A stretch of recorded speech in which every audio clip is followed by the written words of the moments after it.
इस वक्त रुक करेंगे पेंड्रा का, जहां से बड़ी खबर सामने आ रही है। अमित जोगी का नामांकन निरस्त कर दिया गया है। कलेक्टर ने नामांकन निरस्त किया है। आपको बता दें कि अमित जोगी मरवाही से उपचुनाव अब नहीं लड़ पाएंगे।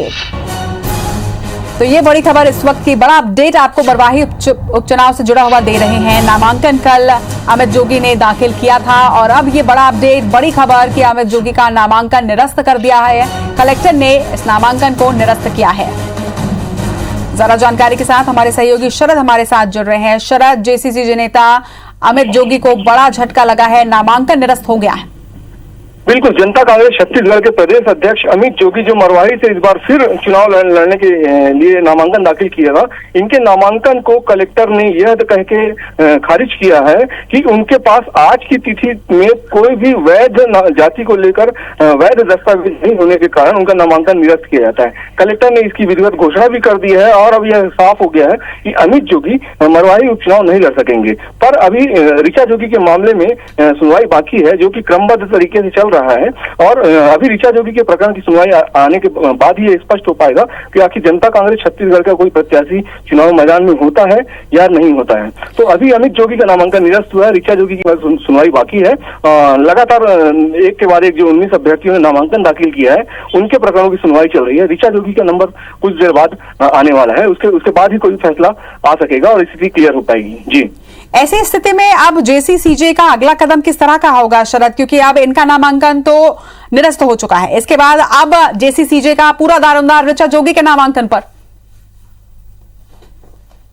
मुंगेली के जिला छानबीन समिति ने निरस्त किया था और कलेक्टर जो यहाँ के जिला निर्वाचन अधिकारी हैं, वो जिस आधार को बता रहे हैं कि आज की तारीख में अमित जोगी के पास जाति प्रमाण पत्र का कोई वैध दस्तावेज नहीं था। ऐसे में ऋचा जोगी का भी जो जाति प्रमाण पत्र है वो भी निलंबित है। तो ऐसा लगता है कि कलेक्टर इसी आधार पर ऋचा जोगी का भी जो जाति प्रमाण पत्र है उसको निरस्त कर सकते हैं। पर अभी संशय बरकरार है, ऋचा जोगी के प्रकरण की सुनवाई बाकी है। माना जा रहा है कि यदि इन दोनों का निरस्त होता है तो किसी तीसरे प्रत्याशी को जनता कांग्रेस छत्तीसगढ़ समर्थन दे सकती है, पर वह जोगी परिवार के मुकाबले में जरा भी योग्य नहीं माना जा सकेगा, क्योंकि मामला ये मरवाही जो है जोगी परिवार का गढ़ माना जाता है। यहाँ चुनौती जोगी परिवार और उनकी पार्टी ही कांग्रेस के लिए प्रमुख रूप से रही है। ऐसे में अमित जोगी का नामांकन निरस्त हो गया, ऋचा जोगी का बाकी है, पर सस्पेंस अभी बरकरार है, जो कुछ देर बाद क्लियर हो पाएगा। जी शरद, ये बेहद बड़ा झटका और बेहद बड़ी बात है, क्योंकि अजीत जोगी को हमेशा से आदिवासी नेता माना जाता रहा और अब उसी जाति मामले में नामांकन निरस्त होना और कहीं ना कहीं जेसीसीजे से अमित जोगी जो अपने आप को सामने रख रहे थे उपचुनाव में, अब वो चुनाव नहीं लड़ पाएंगे। तो ये बेहद बड़ी खबर है। बिल्कुल, स्वर्गीय अजीत जोगी ने आखिरी सांस तक मरवाही के विधायक के रूप में ही स्थापित रहे और मरवाही के विधायक के रूप में ही उन्होंने अंतिम सांसें ली हैं।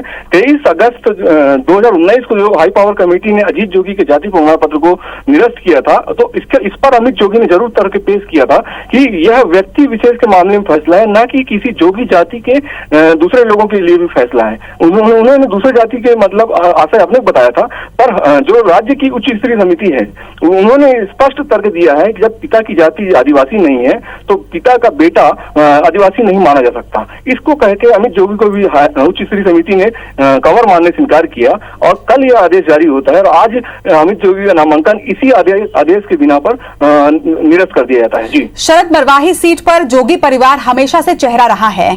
अजीत जोगी के बाद अमित जोगी वो चेहरा सामने उभर कर आ रहे थे। अब अमित जोगी का नामांकन जो है वो निरस्त कर दिया गया है। इसके बाद जिस तरह से आप जानकारी दे रहे हैं कि कुछ देर के बाद ऋचा जोगी पर भी फैसला आ सकता है। अगर जोगी परिवार नहीं तो जेसीसीजे फिर किसे इस सीट पर उतारेगा? क्या उसके लिए क्या प्रक्रिया होगी? किस तरीके की कोई तैयारी जेसीसीजे की है?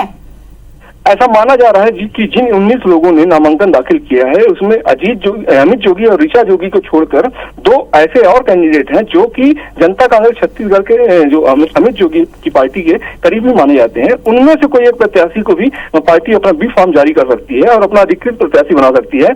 पर मरवाही उपचुनाव में कहीं न कहीं जो जोगी की जाति और सहानुभूति को लेकर जो मुद्दा था, अभी जाति को लेकर फैसला आ रहा है। यदि कोई जोगी परिवार का प्रत्याशी नहीं होगा तो सहानुभूति का भी मुद्दा वो खत्म हो जाएगा। जाएगा। तो जोगी परिवार की ओर से यदि कोई प्रत्याशी नहीं होते हैं तो किसी दूसरे को समर्थन दे सकते हैं, पर पार्टी अभी अपने जो स्थिति है उसको क्लियर नहीं की है। जी बिल्कुल शरद, जिस तरीके से आप कह रहे हैं कि एक इमोशनल वोट बैंक जो है वो डेफिनेटली इस बार जोगी परिवार के साथ जुड़ा होना था।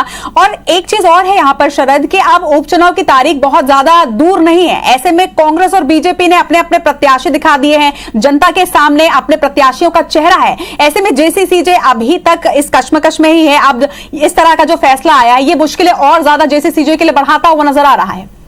अभी तक यह माना जाता है कि जनता कांग्रेस छत्तीसगढ़ के कोई न कोई प्रत्याशी चुनाव मैदान में होगा, चाहे वो अमित जोगी हो चाहे ऋचा जोगी हो। पर यह स्थिति की कल्पना इन्होंने नहीं की थी। कल जब उनके वकील कह रहे थे कि ऋचा जोगी का जाति प्रमाण पत्र निलंबित है, निरस्त नहीं है, जबकि इसी के दूसरे दिन आज ये फैसला आता है कि अमित जोगी को की जाति प्रमाण पत्र को राज्य की उच्च छानबीन समिति ने निरस्त कर दिया है। तो अब जो निरस्त का फैसला है उसके आधार पर तो अमित जोगी को खारिज कर दिया जाता है, पर ऋचा जोगी का जाति प्रमाण पत्र निलंबित है। इस बात पे संशय इसीलिए बरकरार है। और यदि जेसीसीजे का यदि जोगी परिवार के कोई सदस्य नहीं होता है तो देखने वाली बात यह होगी कि आखिर अमित जोगी क्या निर्णय लेते हैं या पार्टी के संबंध में क्या रणनीति तैयार करते हैं। तो अभी अमित जोगी फिलहाल चुनाव कार्यालय परिसर के अंदर बैठे हुए हैं और ऋचा जोगी का जो नामांकन को नंबर आने वाला है उसके बाद वो अपनी रणनीति तय करेंगे। जी शरद, अमित जोगी पहले भी जाति मामले को लेकर सरकार पर निशाना साध कह चुके हैं कि उन्हें बेवजह परेशान किया जा रहा है। ऐसे में अब जब उनका नामांकन निरस्त किया जा चुका है तो क्या जेसीसीजे की तरफ से या उनकी तरफ से कोई प्रतिक्रिया सामने आई है अब तक? जनता कांग्रेस छत्तीसगढ़ की ओर से कोई प्रतिक्रिया नहीं आई, पर अमित जोगी ने ट्वीट करके सोशल मीडिया में पोस्ट करके ये बात को जरूर कहा है कि एक दिन पहले मुझे सरकार का फैसला आता है, राज्य स्तरीय उच्च स्तरीय समिति का फैसला आता है जिसकी जानकारी तमाम कांग्रेसी नेता और दूसरे लोगों को होती है पर मुझे नहीं होती है। अमित जोगी का ये जो तर्क है कि 16 तारीख को जो यानी कल जो फैसला आता है उसकी जानकारी मुझे नहीं थी कि मेरा जाति प्रमाण पत्र निरस्त कर दिया गया। अमित जोगी अपनी जाति को लेकर जरूर आश्वस्त थे। ऋचा जोगी के मामले में अब तक तैयारियां की जा रही थी, पर एक दिन पहले ही जो आदेश जारी होता है इसको लेकर अमित जोगी खुद हैरान भी नजर थे और उन्होंने लोक प्रतिनिधित्व अधिनियम 1950 की धारा 12 के तहत 2 दिन का समय मांगा था कि आज मुझे यदि इस आदेश की कॉपी मिली है तो मुझे कम से कम 2 दिन का समय दिया जाए। तो अब पर कलेक्टर ने इसको खारिज करते हुए अमित जोगी के नामांकन को ही निरस्त कर दिया है। अमित जोगी ने कोई अभी इस पर कोई आरोप प्रत्यारोप नहीं किया, चूंकि वो कार्यालय परिसर के भीतर है। उनके बाहर मीडिया से मुखातिब होने के बाद ही उनका रुख स्पष्ट हो सकेगा। जी चलिए शरद, इस खबर पर बिल्कुल बने रहिएगा आप, लगातार आपसे अपडेट जरूर लेते रहेंगे। फिलहाल तमाम जानकारी के लिए आपका बहुत बहुत शुक्रिया।